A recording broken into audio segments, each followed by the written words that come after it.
हरिओम. अध्याय 2.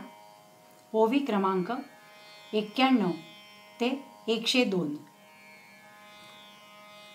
श्री भगवान उवाच. अशोच्यानन्वशोचस्त्वं प्रज्ञावादांश्च भाषसे गतासु न गतासूंश्च नानुशोचन्ति पंडिताः.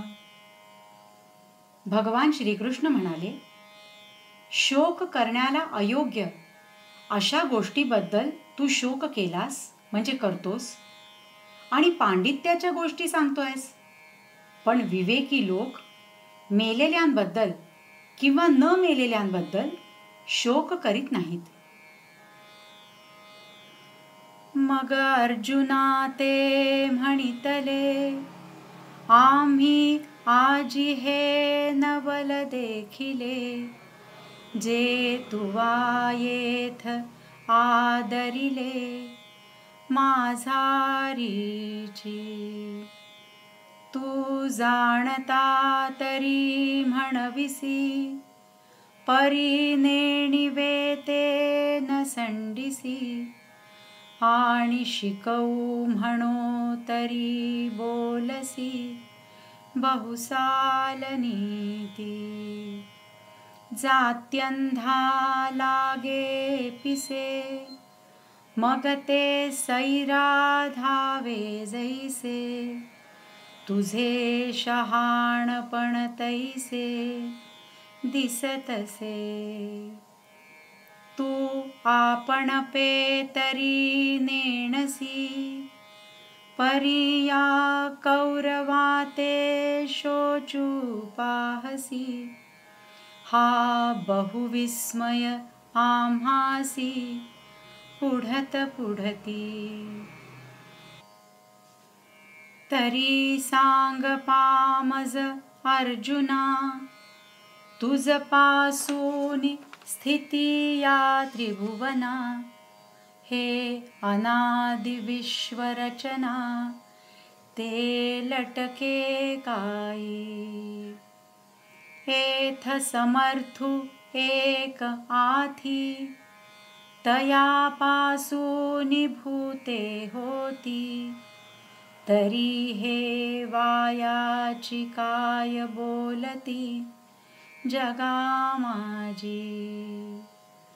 हो का सांप्रत ऐसे जाहले, जे हे जन्म मृत्यू तुवा सृजिले, आणि नाशू पावे नाशिले तुझे निकाये. तू भ्रमलेपणे अहंकृती, यासी घातून धरिसी चित्ती. तरी सांगे काई हे होती चिरंतन, की तू एक वधिता आणि सकळ लोकू हा मरता. ऐसी भ्रांती झणे चित्ता येवो देसी. अनादि सिद्ध हे आघवे, होत जात स्वभावे. तरी तुवा का शोचावे सांगे मज. परी मूर्खपणे नेणसी, न चिंतावे ते चिंतिसी.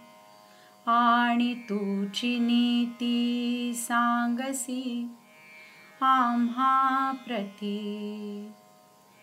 देखे विवेकी जे होती, ते दोही तेही न शोचती. जे होय जाय हे भ्रांती म्हणूनिया. मग श्रीकृष्ण अर्जुनाला म्हणाले, हे जे तू मध्येच आरंभला आहेस, ते आम्ही आज एक आश्चर्यच पाहिलं. तू आपल्याला जाणता तर म्हणतोस, पण मूर्खपणा टाकत नाहीस. बर, तुला काही शिकवावं म्हटलं तर तू नीतीच्या मोठमोठ्या गोष्टी सांगतोस. जन्मांधाला वेड लागलं म्हणजे ते जसं सैरावैरा धावतं तसं तुझं शहाणपण दिसतं. तू स्वतःला तर जाणत नाहीस, परंतु या कौरवांकरता शोक करू पाहतोस. याचा आम्हाला वारंवार फारच विस्मय वाटतो. तर अर्जुना, मला सांग बाबा, तुझ्यामुळे ह्या त्रिभुवनाचं अस्तित्व आहे काय? ही विश्वाची रचना अनादी आहे असं म्हणतात, ते खोटं आहे काय? तर इथे सर्वशक्तिमान असा कोणी आहे आणि त्याच्यापासून प्राणी उत्पन्न होतात असं जे जगात बोलतात ते उगीचच की काय? आता असं झालं का की हे जन्ममृत्यू तू उत्पन्न केलेस आणि तू मारशील तरच हे मरतील होय? तू भ्रमाने अहंकार घेऊन यांचा घात करण्याचं मनात आणलं नाहीस तर सांग, हे काय चिरंजीव होणार आहेत? किंवा तू एक मारणारा आणि बाकीचे सर्व लोक मरणारे अशी भ्रांती कदाचित तुझ्या चित्ताला होईल, तर ती होऊ देऊ नकोस.